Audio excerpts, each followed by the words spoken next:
Hey, what's going on, guys? It's Livin here. So I believe I have found a new meta for 4th Day Vaux. Now, before you're all like, Livin, I'm looking at your thumbnail. You're telling me that the Sentry class is a new meta? I mean, it's an old, like, elite class. Yes, but how this map plays out favors the Sentry class so much more than, let's say, a map like Cyanide. That was just way too big. You know, the speed on this Sentry class is slowed down so much more, so that getting from, you know, point A to point B just takes forever, and especially on Cyanide, which was such a large map. You know, your best bet was getting into a vehicle. Now on this map here, it's a lot more of like a circle type of shape. You could even, let's say, go ahead and zigzag between the capture points, but as you can see from A to E, it's so much shorter than, let's say, going from A to E. Even on a smaller map like Ballroom Blitz that only has 5 capture points. It's same kind of a linear style of gameplay, as well as Suez that as well does have a stronger, you know, linear style of gameplay. But even with those maps as well, you still have vehicles on those maps. So trying to hold down a point and defending the flag would be, you know, might be easy with just infantry, but not, you know, when you're doing with a tank. But on 4th Day Vaux, you don't have this problem here. It's, you know, pure infantry. So, you know, not grabbing this weapon, to me, it's kind of a no-brainer now. Just seeing how well it does on this map, this how the playstyle is, with how the flags are set up, as well as the ability not to have to deal with any vehicles at all. After I basically had a 100-kill game using this weapon that really propelled me to have such a massive game as that was. If you want to go watch that game, I'll link it into one of the card descriptions if you want to go check out that game, where I have it just unedited completely on, I think I went like 114 on that game. I've begun to realize this, you know, how I'm able to avoid a lot of situations where now I don't have to deal with, you know, getting those choke points where you have the whole enemy team holding down a line, where you're either left pushing through, most likely dying, or having to have to run around the whole entire map and flank around and hoping that you have enough ammo and whatever weapon you have to take out the 8 or 10 enemies that you have to deal with there. As well as I'm watching my death count go down, which is keep me alive longer, just to help defend the base and just be more active around where my teammates are at. Normally I was like dying like 20 sometimes in a game. And, you know, I think 20 plus deaths is just way too much. And so on that one game I had, I went 114. In other games, you know, I'm going, you know, like 40, 50, and 8, you know, 50 or so, you know, kills or whatever with like 8 deaths. So, you know, I'm just watching the gameplay just improve so much. And just, you know, how I've been doing it lately, just, you know, pushing through, leading my team, causing a lot of damage in front of me.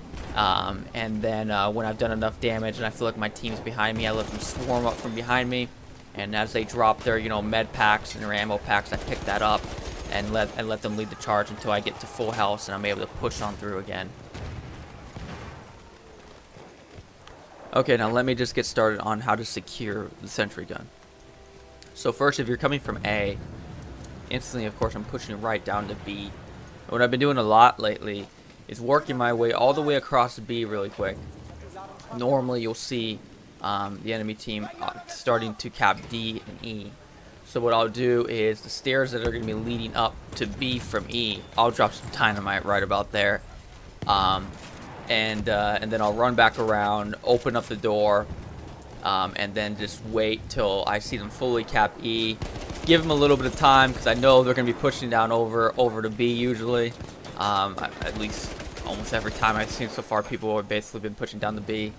And yeah, then the moment I begin to see a good enough time has been spent, and they're starting to kind of get onto our base to cap it, I blow the dynamite up, and I can get some kills pretty quick, and push them back. It usually scares them, so they usually are just kind of like hovering around that area. It's enough time for me to load up my sentry gun and run on over there, and then pretty much hold down whatever excess guys have like spilled over from making it pass through that dynamite. One thing you do want to take note of is some people will skip D and E and push instantly to B. So just keep that in mind, that they're usually going to come almost every time actually from that door. The reason being is they don't have enough time to make it from D and E and then be on the ticker mark at that time around the 40-second mark. So if you're seeing someone around that time, you're guaranteed that they're going to be right there. So a couple quick shots will deter them, hold them back, keep in mind that the sentry kit does land at the 102 mark. So as long as you get them off around during that time, you'll be able to grab the sentry kit, and then they're actually going to be in pretty big trouble now that you're going to be able to grab that and be able to hold down the position a lot better than you were going to be able to before. That's something I want to point out here really quick is don't be kind of concerned if you're taking a lot of damage while being around that sentry kit. Now, I know this is a trench raider kit clip right here, but the point is still the same. If you can, even if you're getting hurt, if you can pick that up at the 102 mark, your health is going to go straight up. So, you know, don't be concerned if you're being shot at or anything like that. As long as you get the 102 mark, which this guy didn't know, and he had to find out the hard way. So yeah, if you're in that situation where I am right there, you know, we're trying to get the sentry kit, because you're going to see a lot of incendiary grenades and smoke grenades or whatever. You know, you can easily grab that. Now, you can't put a gas mask on, of course, with a sentry kit, so you want to get out of there from the gas grenade as quick as you can. Yeah, just want to make that point really quick, that don't be concerned if you're taking damage. Just know it's at the 102 mark, and if you're close enough to get it, pick it up, grab it, you're going to be okay. Okay, let's talk about if you're pushing from the other side now. So if you're coming from D and E, what I've normally been doing, it's a little tricky. I mean, you have two sides you can go on. There's two doors up top, of course, that you have to open up to go up on top there. Now, of course, you could just completely skip all that and run down the middle and jump up on the middle part and go grab it too if you want to. Lately, what I've been doing is I've been right when I come to that door where I said that people are normally going to be at, hence there I am. On their part, I instantly take a left, and I will go up the hallway, and then I'll make my way over to the door. I'll throw some dynamite to deter them a little bit, but I've been finding a lot of friction from doing that. Then, you know, I would, you know, say if I was trying to grab it, you know, from coming from A, it's been a lot easier to grab it from coming from A than it has been coming from D. The problem is you can go on the other side and just cut automatically through onto the other side. The problem is by doing that is you're going to give away the ticker mark that shows you that you're on their map. So if you're trying to go to the other door on the opposite side, you have to cut through and go up where there's a like a blown out hole in the wall right there. And when you go up through there, you have to take a left. Then you have to open up that door, and by doing that as well, you kind of give them a better advantage to get through up there a lot easier. You'll see a lot of people will just skip instantly from trying to go right onto B, and they'll go up behind the wall there, up the stairs, and then you'll find them right at the door right there. So by opening up that door, you give them an advantage to kind of be able to just cut right through instantly and not have to kind of like fiddle with that door a little bit, because those doors can be kind of a little bit of a pain to open up sometimes. So, you know, that's just what I've kind of looked at as kind of, you know, which one you kind of want to do with. I mean, if you do come from the right side, I think you do have better shielding. You have a wall there that's not opened up. So if you are able to capitalize on it and no one pushes on that side, you have a wall there that's not opened up, and you don't have all these grenades and incendiary grenades being thrown on up there. That could be a pretty big pain. So. You know, either one works, I guess, kind of. I mean, again, like I said before, it is a little difficult.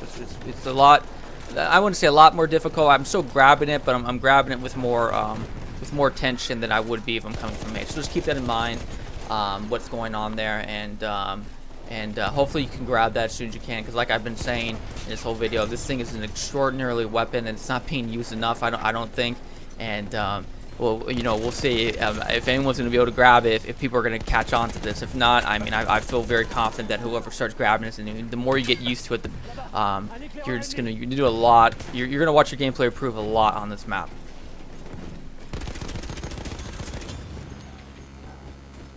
That's basically it, guys. Just want to do a video on showing that kind of side, giving a little insight to how that gun can be really used effectively on this map.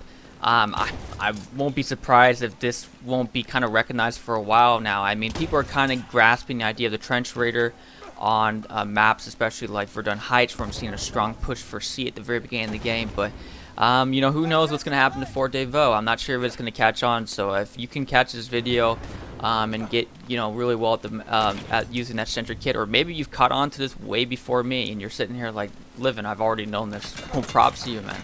that's awesome to, I mean, to grab that insight a lot sooner than it's probably gonna, you know, end up happening for a lot of people. So, you know, thanks again for watching, guys. I appreciate you guys for being here. Hopefully that helps you guys out a little bit. Basically, my videos is I really just try to give insights on certain things. It's really just to kind of, you know, show what, you know, it can be possibly can be done in the video game, and just give those little insights and those little tips to help people out. So basically, it makes the game more enjoyable, more fun for me, where I'm able to do those little things that, you know, hopefully can, like I said, help people out a little bit. So that's it, guys. Appreciate you guys for watching, and I will catch you guys again later. Peace.